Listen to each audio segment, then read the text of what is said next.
আজকে এসে পৌঁছেছিলাম। আজকে সকাল সকাল সকাল সকাল বলতেও 10টা বেজে গেছে।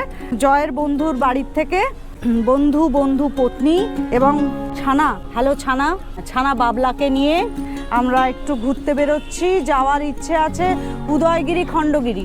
তা আমাদের অনারে বন্ধু আজকে অফিস কামাই করে দিয়েছে আর ছানাও স্কুল কামাই করে দিয়েছে। তো আমরা যেখানে রয়েছি সেই জায়গাটার নাম হচ্ছে বড়ামুন্ডা এয়ারপোর্ট।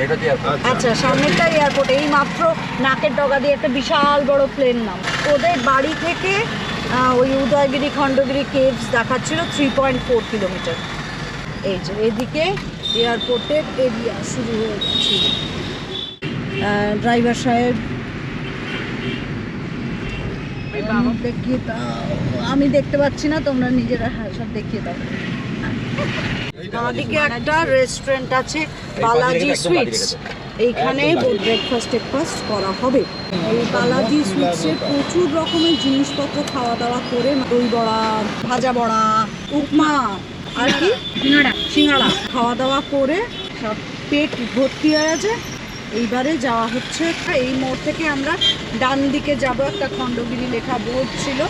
যদি আমরা ওর বাড়ি থেকে সরাসরি যেতে চাইতাম তাহলে আর একটু কম ডিস্টেন্স হতো। নেহাত এখানে খেতে আসবো বলেই আমরা এই রাস্তাটা ধরে এসেছি। বাঁদিকে খুর্দা হচ্ছে তোমার আপিস, সামনে খণ্ডগিরি, বারমুন্ডা বাস স্ট্যান্ড, ডান দিকে সেটা হচ্ছে বাড়ি, সামনে হচ্ছে ফ্লাইওভার। ওই যে খণ্ডগিরির সাদা মন্দির ওপরে দেখা যাচ্ছে, একটা ছোট্ট টিলা মতো পাহাড় রয়েছে তার মাথায়।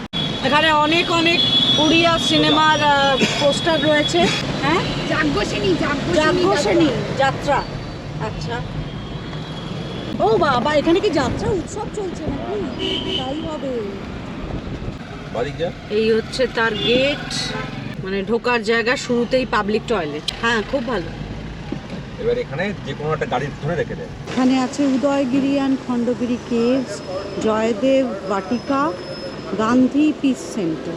এখানে পানীয় জলও আছে, এক্ষুনি পানীয় জলের দরকার নেই। দারুণ ঝাঁঝা রোদ্দুর উঠে গেছে অলরেডি। শ্রী দিগম্বর জৈন সিদ্ধক্ষেত্র। এই গেট দিয়ে ঢুকে প্রথমে বোর্ড টোডগুলো রাখা আছে, ম্যাপ করা আছে। উদয়গিরি ও খণ্ডগিরির এই যমজ পাহাড়, যাকে প্রাচীন শিলালিপিতে লেনা অথবা কুমারী পর্বত বলে উল্লেখ করা হয়েছে, এখানে মূলত জৈন সাধকদের বসবাসের প্রচুর প্রাচীন গুহার নিদর্শন পাওয়া যায়। উদয়গিরিতে এরকম মোট 18টি এবং খণ্ডগিরিতে 15টি গুহা রয়েছে। হারবেল বংশীয় শাসকরা আনুমানিক খ্রিস্টপূর্ব প্রথম শতকে এগুলির নির্মাণ কার্য শুরু করেন, তবে এর কাজ চলেছিল প্রায় 10ম একাদশ শতক পর্যন্ত। তো আমরা প্রথমে চলেছি উদয়গিরির গুহাগুলোতে। ছোটা হাতি গুফা, অলকাপুরী গুফা। তো এই যে ছোট হাতি গুফার সামনে দরজা ঢোকার মুখটায় সামান্য কিছু কারুকাজ করা রয়েছে দেখা যাচ্ছে। এখানে গুহার গায়ে কিছু হাতির মূর্তি রয়েছে, মানে দরজার মাথাটায়। গুহার ভেতরে এখানে একটা ছোট ঘর মতো। এখানে কি ছিল, কোনো মূর্তি ছিল কিনা, নাকি কেউ বসে এখানে এরা ধ্যান ট্যান করতো, এই ছোটা হাতি গুফার। তো তারপরে এখান দিয়ে আরেকটা গুহা।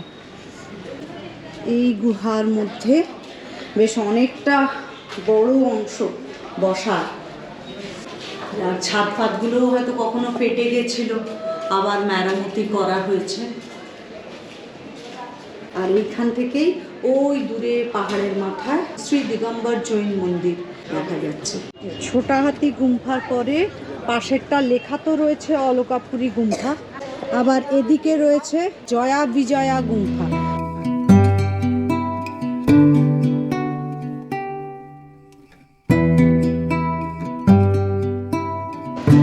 এইখানে এই যে ইকো হচ্ছে, এর মধ্যে ঢুকে গেছি।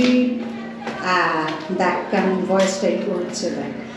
এইখানে সিঁড়ি দিয়ে উঠে গেলে তারপরে দোতলার উপরের কেভসগুলো।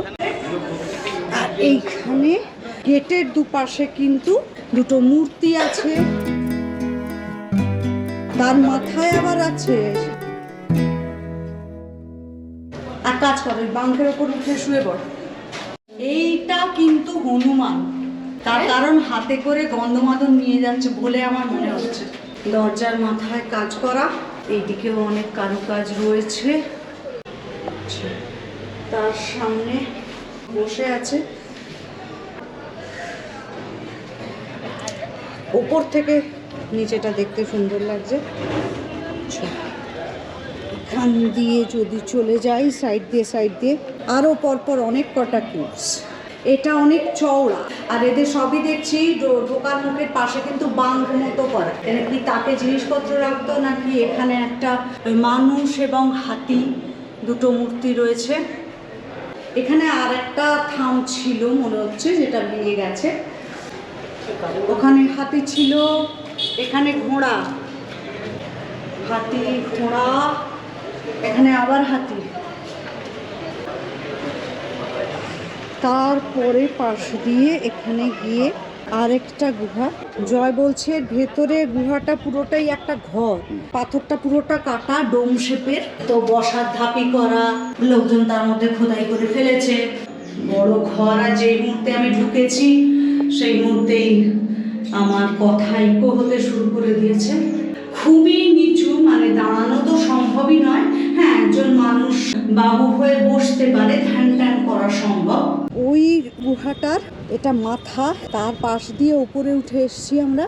তো ওইদিকে উদয়গিরির পাহাড় আর তার উপরের মন্দির দেখা যাচ্ছে। আর এই পুরো জায়গাটা পাথরে ঘেরা, অদ্ভুত শেপ। সবচাইতে ভালো হচ্ছে এইদিকে নিচে যে পরপর মন্দির গুহাগুলো রয়েছে। জয় তো লাফিয়ে উঠে যাচ্ছে।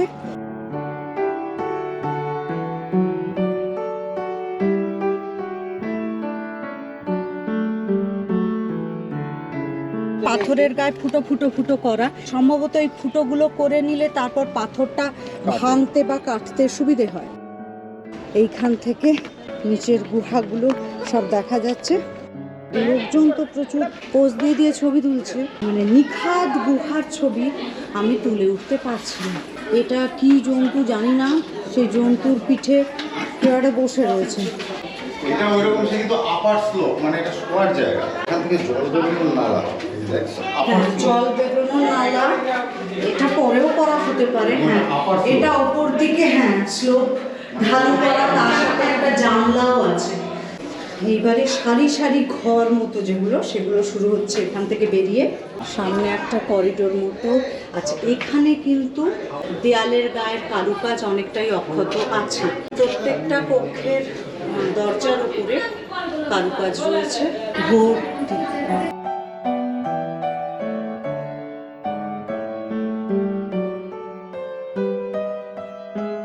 এই ঘরটার মধ্যে হচ্ছে এতে ড্রিঙ্কিং ওয়াটার রিজার্ভার ছিল। ওয়াটার লাইনিং করে জল, হ্যাঁ জল বেরিয়ে যাওয়ার চাই। এটা পরিষ্কার ড্রিঙ্কিং ওয়াটার। হ্যাঁ, একদম সে চৌবাচ্চার মতো।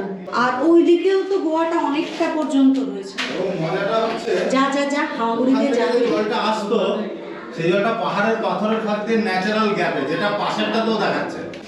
অনেকটা ওদিকে। হ্যাঁ, অনেকটা ওদিকে আছে। চলো ও বাবু এদিকে আসো। না এই ভেতরে আসো না, আরে এখানে ফাঁকা। এটা আমি জল আসে, এখানে জল আসে। ঢুকে যায় ওপর, না, বাদুর নেই। ওইদিকে আরেকটা আছে, এই ঘর, এই পরের ঘরে আরেকটা। যা যা, হ্যাঁ সোজা যা, মানে এখান থেকে উঠে ওখান দিয়ে নেমে যাবে আবার। যা উঠে নেমে যা। বিভিন্ন ফুটো দিয়ে করা। তুই আয় আমার পাশে দাঁড়া। এটা একটা হচ্ছে লফট টাইপের, শুতে পারবে বা উপরে জিনিসপত্র রাখতে পারবে। এখান দিয়ে জয় তো ম্যান্টল করে উঠে পড়েছে। আমারটা করো, আমিও করবো, আমি উঠবো। এই দে দে। এই বনানি দাঁড়িয়ে, এই আমার সাবরেজ উঠে পড়েছে। এইখান দিয়ে কমপ্লিট গুহাটা ভেতরের দিকে আরো বিস্তৃত। এবার এখান দিয়ে ভেন্টিলেশনের ব্যবস্থাও আছে। এই বৈশাখী পিঁপড়ের লাইন যাচ্ছে এবং এর উপর দিয়ে এটা অদ্ভুত, এটা ন্যাচারাল কেভ, এটা তৈরি করা নয়। এবং ওখান দিয়ে জল নামে, হ্যাঁ সে জলের দাগও আছে। এখানে মনে কেউ থাকতো, আরেকটা রুম এটা। এখান দিয়ে যে জল পড়তো, সেই জল এই ফুটোটা দিয়ে চ্যানেল করে ওইখানে পায়ের কাছে জলের জায়গা দেখ বেরোনো। এই ফুটোটাই হচ্ছে নিচের দিয়ে গিয়ে এইখান দিয়ে হচ্ছে জল বেরোনোর জায়গা, সেইখান দিয়ে এসে জল বয়ে বেরিয়ে যেত। আপাতত এই করিডোরটাকে ফাঁকা পাওয়া গেছে। তো এই লম্বা করিডোরটার থেকে এবার আমরা বেরিয়ে চলেছি। এইদিকে আরো আরো আরো গুহা আছে, একই রকমের ঘর। ওই ওপর দিকটা ঢালু হয়ে ওপরে উঠে গেছে, যাতে মনে হচ্ছে যে মানুষ ওদিকে মাথা করে বাইরের দিকে পা করে শুতে পারে। আর ওই যে ওপরে তখন ফুকোটা দেখানো হলো না, এই যে ওয়াটার চ্যানেল, আর ওপরের এই আমার মাথার উপরে আবার একটা ফুকো। এখানে প্রচন্ড যদিও চামচিকের গন্ধ, পুরো জায়গাটা চ্যানেল চ্যানেল করে ঘেরা। এদিক থেকে শুরু করে অর্ধচন্দ্রাকারে পুরো এই দিক অবধি। আর এখানে একটা দুদিকে হাতলওয়ালা রাজ সিংহাসন মানে মতো দেখতে, সিংহাসন হিসেবে অনেক চওড়া যদিও করা রয়েছে। তো এইটার বিষয়ে জয় কিছু একটা বলবে বলছে। এটা সম্ভবত এখানে যারা এখানকার মাথারা ছিল তারা যখন কোনো মিটিং ডাকতো বা কিছু হতো তখন এখানে তারা বসতো, এবং জায়গায় জায়গায় যে গর্তগুলো করা আছে সম্ভবত এখানে কোনো রকম ক্যানোপির ব্যবস্থা করা হতো। এই সিংহাসনের পেছন থেকে আবার পাহাড় পাথর সব উঠে গেছে। এটাকে এবার আমরা পুরো চক্রাকারে পরিক্রমা করব। পুরো এগুলো কিন্তু কাট করা হ্যান্ডমেড। হ্যাঁ, ছেনি হাতুড়ি দিয়ে হাতে করা, সেটাই স্ট্রোক মারার দাগগুলো দেখেই বোঝা যাচ্ছে।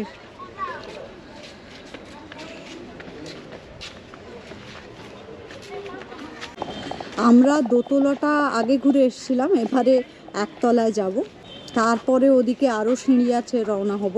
এখন আগে একতলাটা ঘুরে আসি। রানী গুফা 2 মঞ্জিলা বিহার।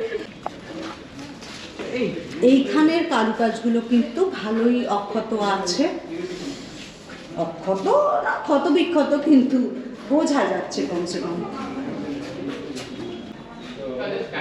এই যে কোনারক বা পুরী টুরি সাইডের মুশকিল হচ্ছে, যত কোস্টাল এরিয়ার কাছাকাছি যাওয়া হবে, নোনা জল তো নোনা জলে ক্ষয়ক্ষতি বেশি হয়। বাঘ মামা বসে, এখানে হাতি মামা বসে। তারপরে এখানে মূর্তির মুন্ডু ভেঙে গেছে, কিন্তু বাকি কারুকাজগুলো আছে। একটা ছোট্ট মতো ঘর, যার মধ্যে হয়তো ছোট্ট মতো কোনো মূর্তি ছিল। এটা কি? হ্যাঁ, কারোর পায়ে ফুল দিচ্ছে, আর সে কি করছে? মাথায় হাত রেখে আশীর্বাদ করছে, না মাথার চুল কামিয়ে দিচ্ছে, বুঝতে পারছি না। এগুলো সবই ভেতরে একটা করে ঘর আছে যেখানে যাওয়া যায়। আচ্ছা দেখ, এগুলোকে রিকনস্ট্রাক্ট করা হয়েছে কারণ ওই ভেতরে লোহা দিয়ে বসানো হয়েছে। জয়কে কে একটা ছবি তুলে দেওয়ার আবদার করেছে, এর আগে আমরা আবদার করে একজনদের দিয়ে ছবি তোলালাম। অনেকগুলো গুহা, একটার সাথে আর একটা দেয়াল জোড়া, ঠিক এইরকম এই যে মাটিতে গর্ত করা আমি ইলোরাতেও দেখেছি। এরা বলতো যে এখানে নাকি তেল দিয়ে প্রদীপ রাখে, কিছু বুঝে রাখা হয়, তাও হতে পারে, আমি সঠিক বলতে পারি না। আর এই যে এখানে দেয়ালটা ফেটে গেছে বলে পাশের ঘরটাও দেখা যাচ্ছে। এইভাবেই পরপর ঘরগুলো। আর একটা শুধুমাত্র ল্যাজটা অবশিষ্ট রয়েছে, মানে ওইভাবে হয়তো পুরো থামটা ছিল, দেহটা ওদিকে ঢুকে গেছে, এদিকে শুধু ল্যাজটা। ওকে এই ক্যামেরা দেখতে দিয়েছি, ওই ফটোগ্রাফার। ওই মূল কেভের দিকটা ছেড়ে এবার আমরা এই পাথরের ধার দিয়ে এখানে রাস্তাও করা আছে যদিও, আরও ওপর দিকে সিঁড়ি করা রয়েছে দেখছি, সেদিকে যাচ্ছি। আচ্ছা, এখানে কি? ইউজ ডাস্টবিন, কূড়াদান কা উপয়োগ করে। ও, ডাস্টবিনটা ওইখানে চলে গেছে। হ্যাঁ, রংটা দেখ, কাগজ ফুল। আমি ভেবেছি কোনো দেয়ালে পেইন্ট করা আছে। চলো চলো চলো চলো, এখানে সিঁড়ি আছে যদিও। এই সামনে কি অদ্ভুত রং বুগনভেলিয়াগুলোর, মানে রং অদ্ভুত না, এরকম রঙই হয়, কিন্তু রোদ্দুরের মধ্যে পুরো ঝলসাচ্ছে। এদিকে পরপর জঙ্গল আর ওই বুগনভেলিয়ার গাছ, নিচে দিয়ে এদিকে রাস্তাটা উঠে গেছে, আর এদিকে জঙ্গলের মধ্যে দিয়ে একটা পায়ে চলা পথ, শুকনো পাতাপত্তরের মধ্যে দিয়ে খুব একটা চাতালের মতো জায়গাতে বেরিয়ে এলাম মনে হচ্ছে। হ্যাঁ, এখানে সব পায়ে চলা পথ, ছাতারে পাখিরা দলে দলে উড়ে যাচ্ছে। এখানে ছাতারেরা নেচে কুঁদে বেড়াচ্ছে, কাঠ বেড়ালি নেচে নেচে যাচ্ছে, বেড়ালি কাঠ বেড়ালি গাছে গাছে খেলা করে বেড়াচ্ছে। যা বলছিলাম, আমার জন্য খোঁজাখুঁজি শুরু হয়ে গেছে, কিন্তু বললেই তো আসছি না, এখনো কিছুক্ষণ রয়েছি। আলটিমেটলি চলে এসছি এই পাহাড়ের মাথায়। এখানেও সব গর্ত গর্ত করা, সেগুলোকে লোকজন ডাস্টবিন বানিয়ে ফেলেছে। তো ওই পাথরটার মাথায় আমি উঠেছিলাম, ওই দিক দিয়ে এসছিলাম। এখানটা বলছে গণেশ গুফা, ও পাশে একটা ছোট্ট গুহা মতো আছে যেখানে মানুষ বসতে পারে ভেতরে, সেইটার সামনে দিয়ে আমি চলে এলাম। আর এখানে এই হচ্ছে গণেশ গুম্ফা। এইটা অনেকটা অক্ষত। প্রবেশ পথে দুখানা বড় হাতির মূর্তি, সেই সঙ্গে ভেতরে মন্দির মতো করা আছে এবং দেখে মনে হচ্ছে ভেতরটা ইনট্যাক্ট। আমার মন বলছে এখানে এরকম 3টে হাতি ছিল, বাঁদিকেও আর একটা থাকার কথা। বেশি ভেতরে যাওয়ার উপায় নেই কারণ রেলিং দেওয়া আছে। গণেশ গুফা থেকে বেরিয়ে এদিকে আরও উঁচুতে সিঁড়ি উঠে গেছে। হয়তো এটা ওই যে প্রথমে যার মাথায় উঠেছিলাম সেটাই। এখান দিয়েই ওই আগের গুহাটার মাথার উপরে উঠে এসেছি। এখানে একটা বেদি মতো করা রয়েছে, আর এখান থেকে উল্টো দিকে মন্দিরটা সোজাসুজি দেখতে পাওয়া যাচ্ছে।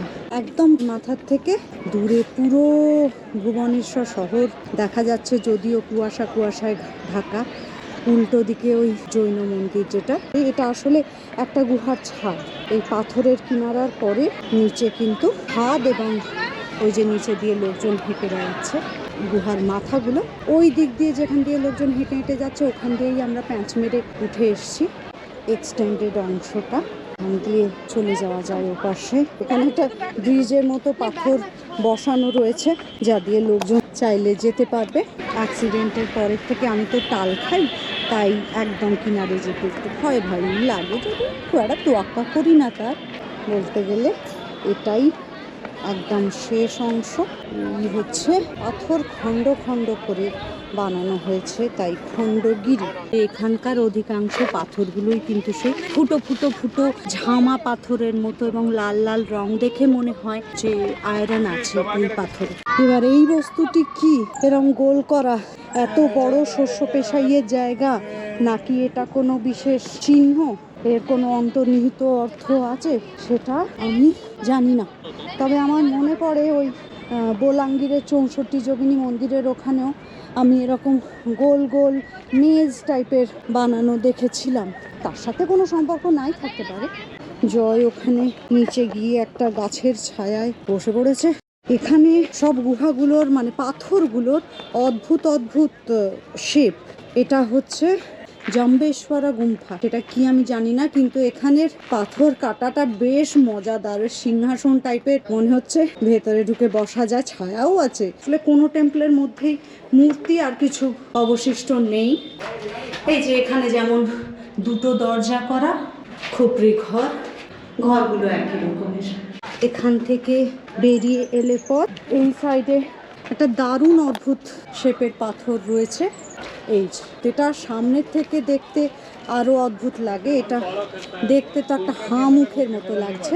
বাঘ গুফা, হ্যাঁ একদমই তাই, মানে বাঘের হাঁ মুখের মতোই লাগছে। এর মধ্যে সেই অর্থে কি আছে, বাবা মুখ বন্ধ করে দিস না যেন।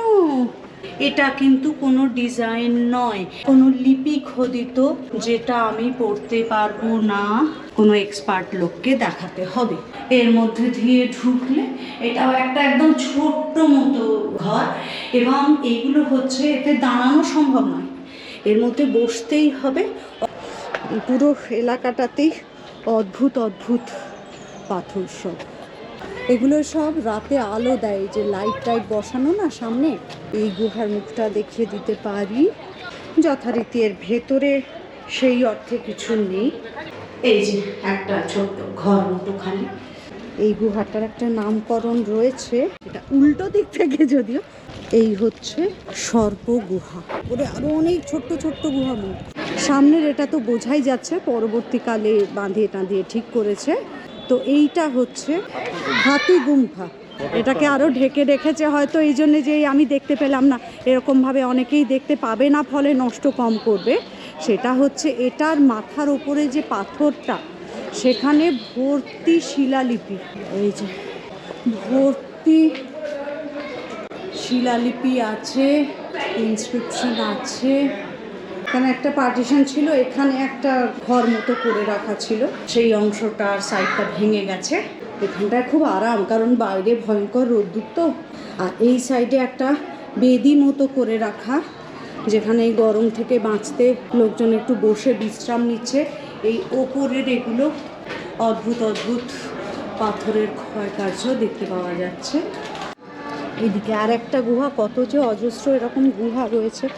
একটা গুহা মুখ, এদিক দিয়ে ঢোকা যায়, ওপাশে আবার একটা জানলা মতো করা, দুপাশে জানলা মতো করা। আচ্ছা, আর এই দিকে ওপরে উঠে গেলে প্রায় 5-6টা গুহা আছে, কিন্তু এখানে লেখা রয়েছে নো এন্ট্রি। আমি ওপরের গুহাগুলোতে আর চড়বো না, তবে নিচে থেকেই সেটা দেখিয়ে দিচ্ছি। 1, 2, 3 প্রবেশ নিষেধ লেখা সত্ত্বেও অনেকে উঠে গিয়ে বসে রয়েছে, চড়াচড়ি করছে ওর মধ্যে। স্থানীয় মানুষেরই যদি এসব সম্বন্ধে কোনো সচেতনতা না থাকে, তাহলে আমরাই বা কী করবো? ওইগুলোর আর কি মাথায় চড়ে চড়ে এসছিলাম আমরা। এখন এদিকে সব গুহাগুলো পর দেখা যাচ্ছে।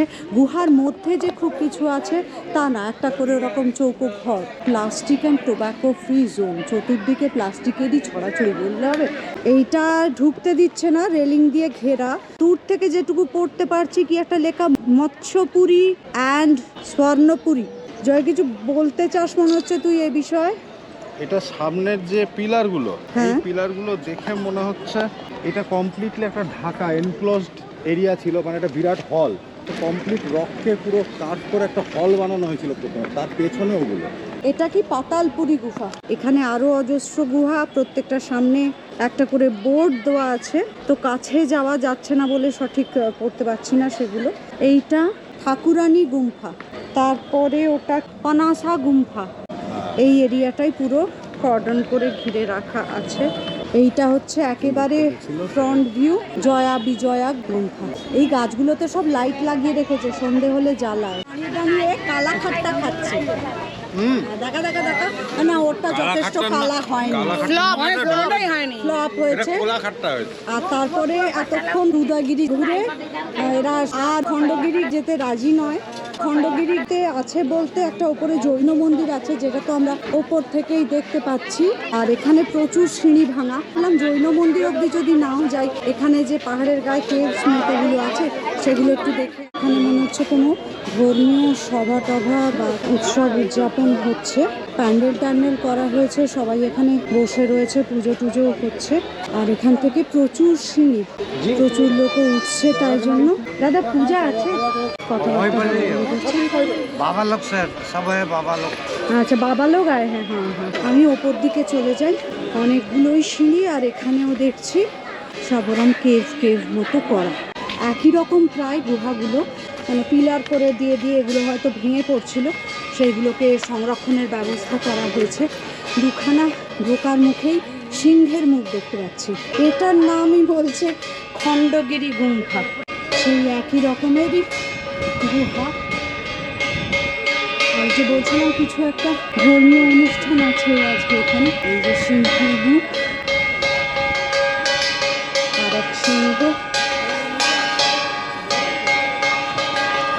ধ্যান গুম্ফা, মানে এতক্ষণ ধরে আমার সেটাই শুধু মনে হয়ে যাচ্ছে যে এগুলো সব বসে ধ্যান করার গুহা। পেছনের দিকে অনেক মূর্তি টুর্তি রয়েছে, এগুলো নিয়মিত পুজো হয় হয়তো, সেই জন্যই বা মূর্তিগুলো অক্ষত। আর এটা জৈন, তো কাজে এইটা তো পরিষ্কার বুদ্ধ বা জৈনের মূর্তি বোঝাই যাচ্ছে।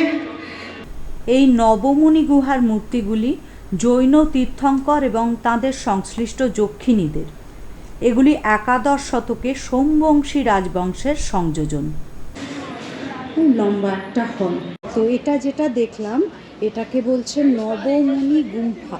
এদিক দিয়ে সিঁড়ি উঠে গেছে, এই সিঁড়িটা দিয়ে ওঠা যায় ঠিকই, স্টেপ কাটা আছে, তবে এক্ষুনি আমি এটা দিয়ে ওঠার চেষ্টা করছি না। ওদিক দিয়ে নিশ্চয়ই ঘুরে ওপরে ওঠা যায়, সেই রাস্তাটাই ধরবো। আচ্ছা, ওদিক থেকে ঘুরে এসে এবার আরও অনেক গুহা, সেইগুলোতে এক এক করে ওঠা যায়। এই চত্বরে অনেকক্ষণ থেকে ঘুরছি বলে সব পরিচিত লোকজনের সাথেই দেখা হয়ে যাচ্ছে। এর ওপরে গুহা, মানে পুরো পাথরের ভেতরটাই খাঁজ কেটে যেখানে পেরেছে একটা করে গুহা বানিয়ে রেখেছে। এই যেমন এই দিকে একটা সিঁড়ি দিয়ে গিয়ে গুহা বানিয়েছে এবং ভেতরগুলোর কিছুই না, একটা করে ঘরের মতো। এইখানে দুটো গুহা, সেই যথারীতি পাতলা পাতলা দেওয়াল, সেগুলো ফুটো হয়ে গেছে। এইদিকে আরও রয়েছে পরের পর গুহা। এই যে থামের মাথার কাজগুলো কিছুটা কিছুটা অবশিষ্ট আছে এখনো ওদিকে। এটা ছিল তেঁতুলি গুম্ফা, তারপরে ওদিকে আরও স্টিপ সিঁড়ি উঠে গেছে। আচ্ছা, এটা আগে খেয়াল করিনি, একটা বিশাল করে এখানে ইন্ডিয়ান ফ্ল্যাগ উঠছে। ওপাশে উদয়গিরির গুহাগুলো দেখা যাচ্ছে। আর এই ওঠার রাস্তাটা রীতিমতো স্টিপ। দেখো আস্তে আস্তে নামো। বসে বসে নামবো, ওদিকে অনেক বড় বড় স্টেপ, ওগুলো নামা যায় না। আচ্ছা, উপরে উঠে আসার পরে ডান দিকে এলাম, এখানেও কেভ রয়েছে এবং এখানে কিছু একটা কাজ চলেছে বা নতুন করে গড়া হচ্ছে। এটা তো একটা ওই হোমকুণ্ড যজ্ঞবেদী টাইপ বানানো হচ্ছে মনে হচ্ছে। এই গুহাটার নাম বলছে কেভ 3 অনন্ত গুম্ফা। এর আবার দরজাগুলো জালি দিয়ে লাগানো, জানি না ভেতরে কি আছে। এরও ভেতরের কিছু কারুকাজ আছে ঠিকঠাক। দরজার মাথার যেগুলো অনেকটাই অক্ষত, হয়তো তাই জন্যই গার্ড দিয়ে ঢেকে রেখে দিয়েছে যাতে বাকিটা উড়ে চলে না যায়। এখান দিয়ে আবার পাশ দিয়ে উঠে যাওয়া যায়। নিচের থেকে উঠে এসে আমি যথারীতি এদিক ওদিক গলিঘুঁচি রাস্তা দেখে চলতে শুরু করেছি। ভাইয়া, ये रास्ता किधर जाती है? ये देव सभा, वो अच्छा। मुनि ऋषि है, माने वो उसमें रहते हैं। अच्छा, अभी भी है, अभी भी है। अभी भी है। तो उसमें तो क्या सभा वो कुंभ के लिए है? कुंभ के या लिए, हाँ, कुंभ हाँ, के हाँ। लिए। আচ্ছা, ওই ওপরে দেখাই যাচ্ছে সব প্যান্ডেল ফ্যান্ডেল খাটানো রয়েছে। এটা কুম্ভ উপলক্ষেই এই সাধুদের সমাবেশ হয়েছে, তার প্যান্ডেলও বানানো রয়েছে। সাধুরা শুয়ে রয়েছেন, এখানে আমার যাওয়ার কোনো মানে হয় না। এদিক দিয়ে নেমে যাব। वो जो गुप्त गंगा है, यहाँ पर आकाश गंगा है। আচ্ছা, সামনে হচ্ছে জৈন মন্দির আছে, আর এখানে বাবাদের সমাবেশ হচ্ছে কদিন ধরে, দিন কি মাস জানি না, ওনারা এখানেই রয়েছেন। তো মোটামুটি ওই একই জায়গাতে ফিরে এলাম আবার। একই জায়গাতে বললে ভুল হবে, এই জৈন মন্দিরের সামনে চলে এলাম। এই ওপরে জৈন মন্দির, এখানে জুতো খুলে রেখে যেতে হবে। এই হচ্ছে জৈন মন্দিরের গেট। এই হচ্ছে জৈন মন্দির। জৈন মন্দির যেমন হয় পুরো সাদা ধবধবে। এখানে এসে একটা মজার জিনিস দেখলাম। এর আগে উদয়গিরিতে আমরা যে হাতিগুম্ফার শিলালিপি দেখে এসেছিলাম, এখানে সেই শিলালিপির মূল লাইনগুলো একটা ফলকে লেখা রয়েছে। ব্রাহ্মী লিপিতে খোদিত হাতিগুম্ফার 17 লাইনের বিখ্যাত শিলালিপিতে খারবেল রাজাদের মগধ বিজয় এবং নন্দবংশের অবসানের মাধ্যমে জৈন সংস্কৃতির পুনরুজ্জীবনের উল্লেখ পাওয়া যায়।